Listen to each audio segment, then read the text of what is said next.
A visitor to Athens in the late 5th century BCE would have been impressed by a grand complex of temples and other buildings. This was the Acropolis, or highest city in Greek.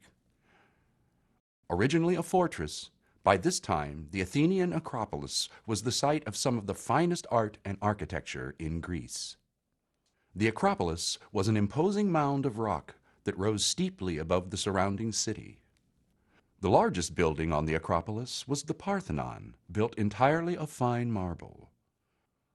Although more familiar to us as a temple, the Parthenon was also utilized as a treasury.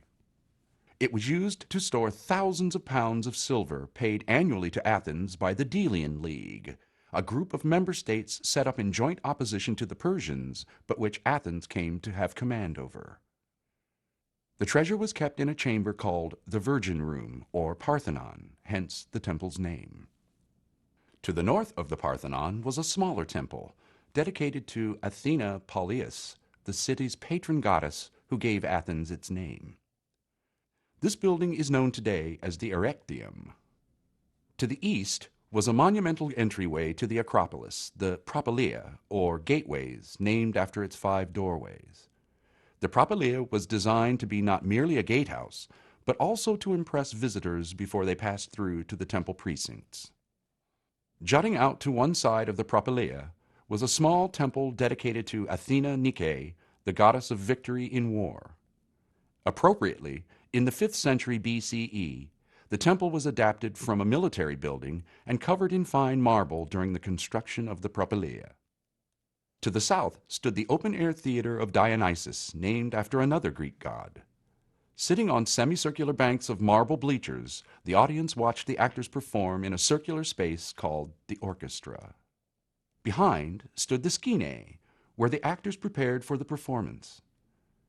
Athenians flocked to see the latest tragedy or comedy by such playwrights as Aeschylus, Aristophanes, and Euripides, all of whose works are still performed today. The Parthenon, as we see it now, stands on the site of an earlier unfinished temple destroyed by the Persians when they invaded in 480 BCE. A few decades later, when the Athenians rebuilt the temple, they did so in grand style, sparing no expense. The new Parthenon was bigger and constructed of the finest materials. Work on the Parthenon began in 447 BCE and was mostly complete by 437 BCE. It was overseen by 3 men. Phidias directed the sculptural program and the overall design, Iktinos was the architect, and Callicrates organized the works. Ancient Greek architects adhered to certain rules and style guidelines. The 2 main architectural styles were Doric and Ionic, but the Parthenon mixed both. Its plan and outer facades were Doric, but the columns of the rear chamber were Ionic, and an Ionic frieze ran around the outer walls of the inner building. The building we admire today has been significantly altered by the effects of war and other damage inflicted over several centuries. We can gain an impression of the Parthenon's original splendor from a replica constructed in Nashville, Tennessee between 1920 and 1931. The Parthenon was not just a marvel of architecture. It was also decorated with the finest Greek sculpture. In its main hall stood a 30-foot-tall gold and ivory statue of Athena, accompanied by statues of Athena Nike, each 6 feet 6 inches tall and covered in gold. The 4 sides of the building were richly decorated with relief carvings. One set of reliefs portrayed a mythical battle between the centaurs, part human, part horse creatures, and the Lapiths, a mythical Greek people. This mythical conflict was a reference to the real-life wars in which the Greeks, aligned with the heroic human Lapiths, fought off the marauding Persians, represented by the barbaric centaurs. The frieze on the walls of the inner building depicted the ritual procession of Athens' most important civic festival, the Great Panathenea, a celebration of the goddess Athena's birthday. On that day, Athenians paraded from the Dipylon Gate in the city wall, through the Agora marketplace, up the ramp and steps leading into the Acropolis, and finally through the propylaea into the temple precincts, where bulls were sacrificed in honor of Athena.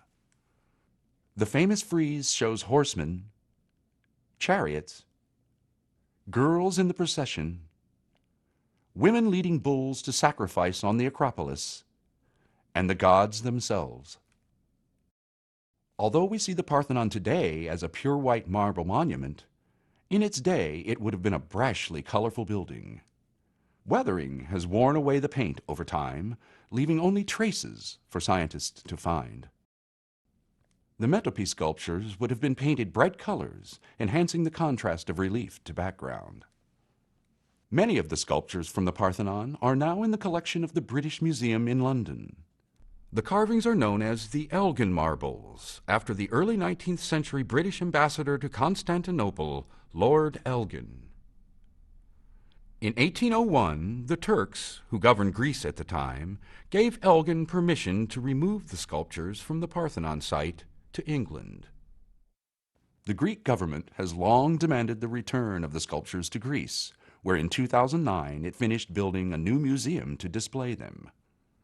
The British Museum responds that the sculptures were removed with legal permission and that, as part of World Heritage, they are available to visitors the world over in London. The scenes of conflict depicted in the Elgin marbles remind us that these magnificent works of art remain the object of this great and unresolved controversy.